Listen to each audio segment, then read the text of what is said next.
There was a man sitting in the third row that night who didn't come to see a concert. He didn't come for the music. He didn't come for the dancing. He didn't come because he loved Michael Jackson. He came with one purpose: to destroy him. His name was Derek Mitchell, and for weeks Derek had planned this moment with disturbing precision. The signs were already prepared. The chants were memorized.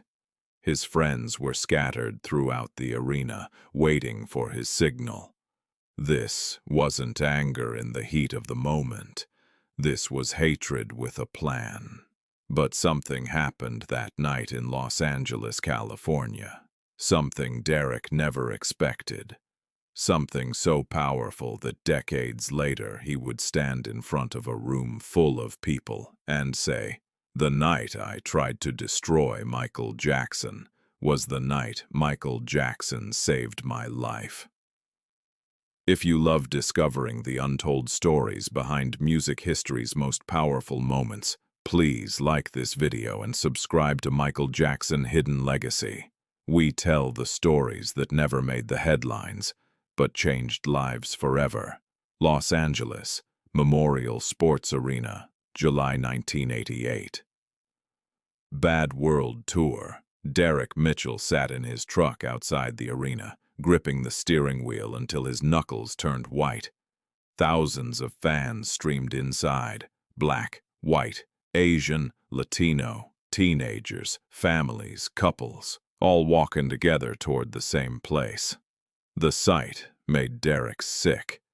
He was 29 years old, raised in a small town where he'd been taught that the world had a natural order, that some people were meant to lead and others were meant to follow.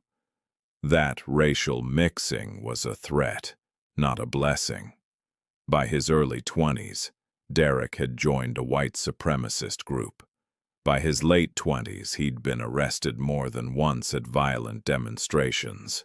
But tonight was different. Tonight, the target wasn't a protester.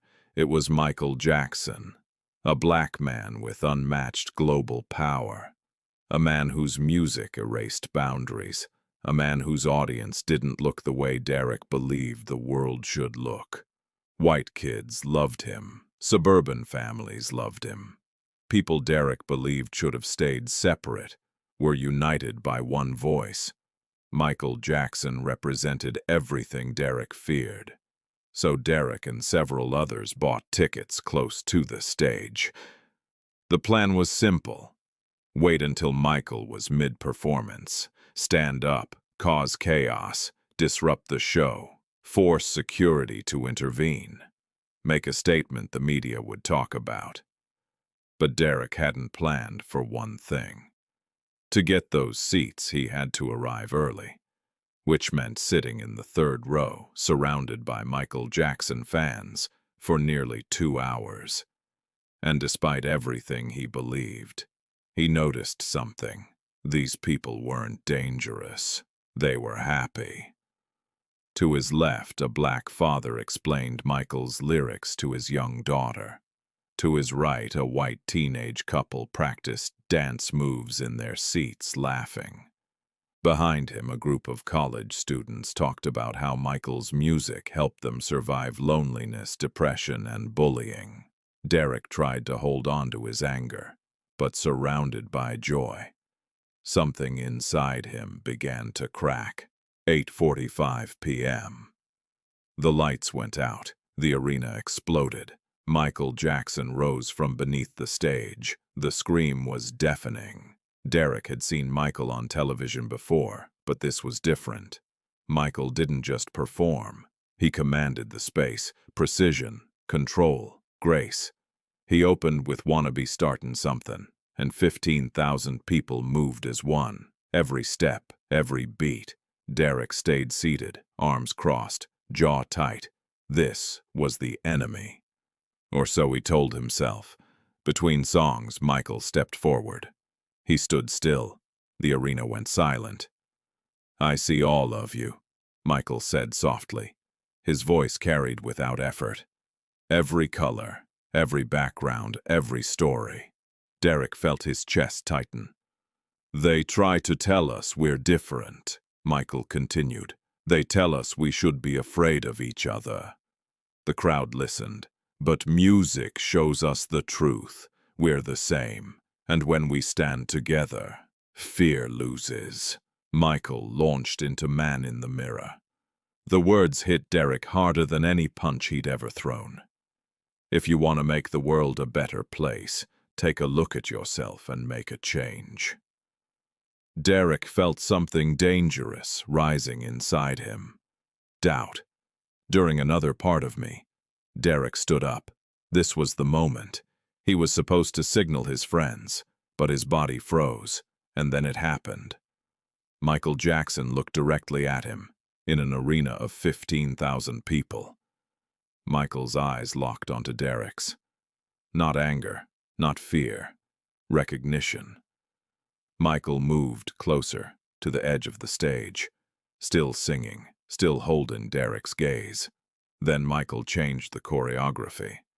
He stopped dancing. He pointed, not aggressively, but intentionally, straight at Derek, and he sang one line directly to him. "You're part of me, and I'm part of you." The arena noticed. Derek's heart slammed in his chest. Security didn't move. Michael smiled. Not mockery, not challenge, a smile of pure humanity. Derek broke. Tears poured down his face.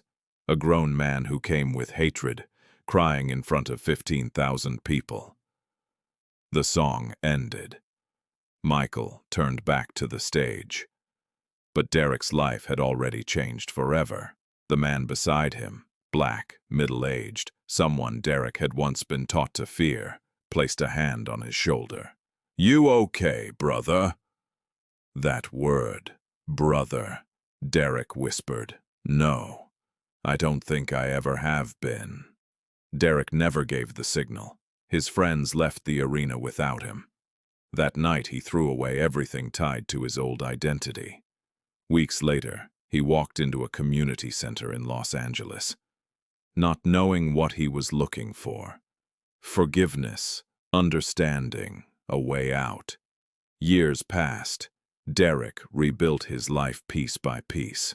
By the late 1990s, he was working with youth programs focused on pulling young people out of hate groups. By 2005, Derek had personally helped over 150 individuals leave extremist organizations. In interviews, Derek always said the same thing.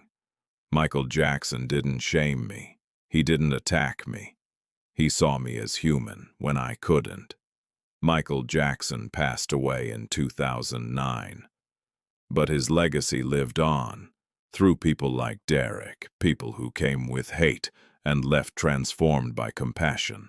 If this story moved you, consider subscribing to Michael Jackson Hidden Legacy for more untold stories about Michael Jackson's impact beyond music and the lives he changed without ever knowing their names.